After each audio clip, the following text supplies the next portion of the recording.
The Lost Crown.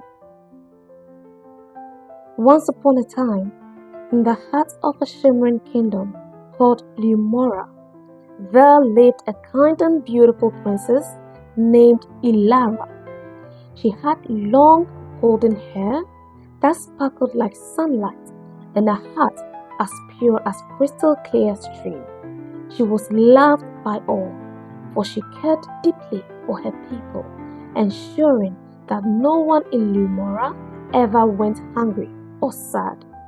But above all her treasures, there was one thing Princess Elara cherished most: her radiant crown, crafted from the rarest silver and adorned with glowing sapphire stars. This crown was not just a symbol of her royal heritage, it was enchanted, a gift from the Moon Fairy, who blessed Lumora with peace and prosperity as long as it remained with the true ruler.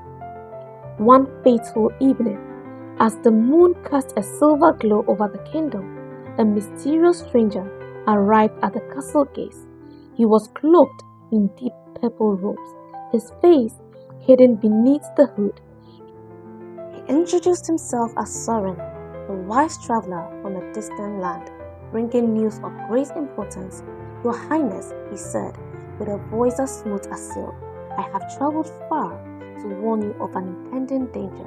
A terrible storm of darkness is approaching Lira, and with the power of your crown, we can protect the kingdom." Lira, ever trusting and eager to protect her people, listened intently. "What must I do?" she asked. Soren smiled, but in the flickering candlelight, there was something unsettling about his grin. "You must let me take the crown to the high peaks, where I will strengthen its magic. Only then will Lumora be safe." Though her heart wavered with doubt, Elara knew she had to protect her kingdom. With a deep breath, she removed her crown and handed it to Soren. The moment his fingers grabbed the silver band, a dark mist swirled around him, and his disguise melted away, revealing a wicked sorcerer with cold, gleaming eyes. "Princess, you have been deceived," Soren laughed. "With this crown, I shall rule Lumora, and you shall be forgotten." Before Elara could react, Soren vanished in a swirl of shadows, taking the crown with him. The kingdom of Lumora fell into despair.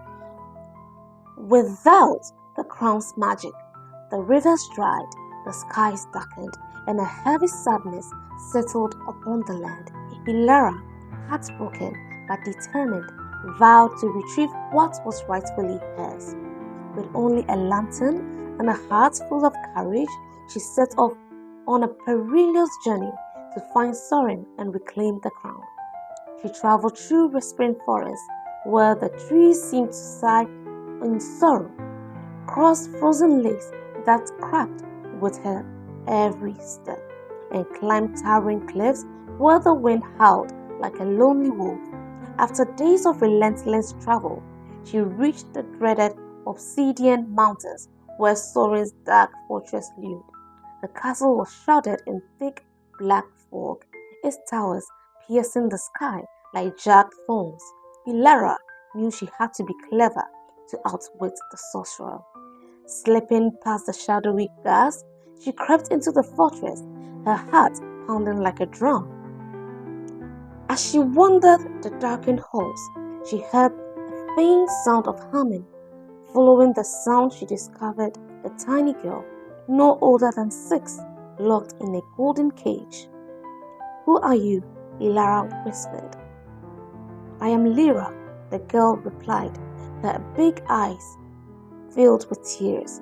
"Soren stole me from my village because I can see visions of the future. He fears I will reveal his fate." Elara's heart ached for the little girl. "Do you know where my crown is?" Lira nodded. "It's in the tower, guarded by a beast of shadow, but there is a way to defeat it. You must show it light." Determined, Elara freed Lira, and together they climbed the spiraling staircase to the highest tower. There, resting upon a black velvet cushion, was the crown. But as Elara reached for it, a monstrous shape emerged from the shadows. his glowing red eyes fixed on her. Remembering Lira's words, Elara lifted her lantern up, its golden glow spreading across the room. The beast roared in pain as the light touched it, shrinking it until it disappeared completely.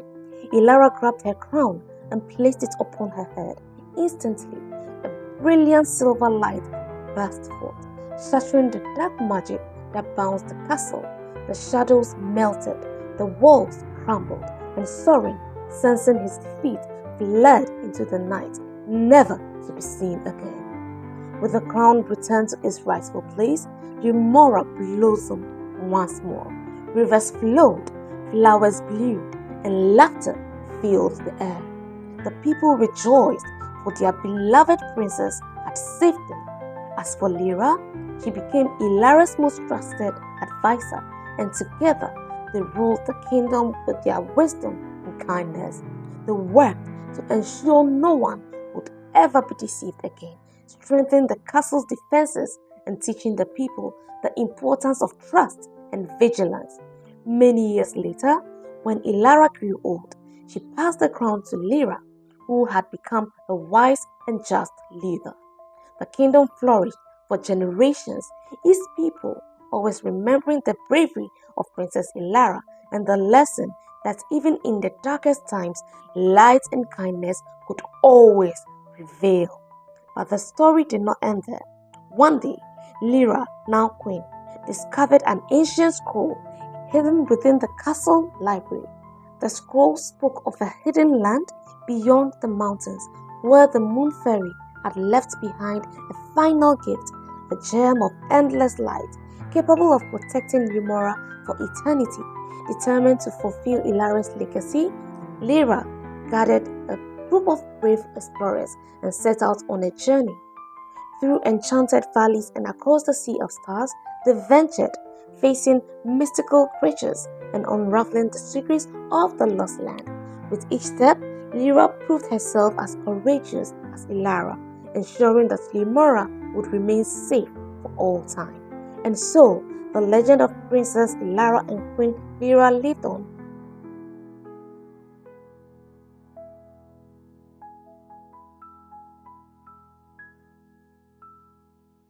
Please like, share, and subscribe for more. Good night.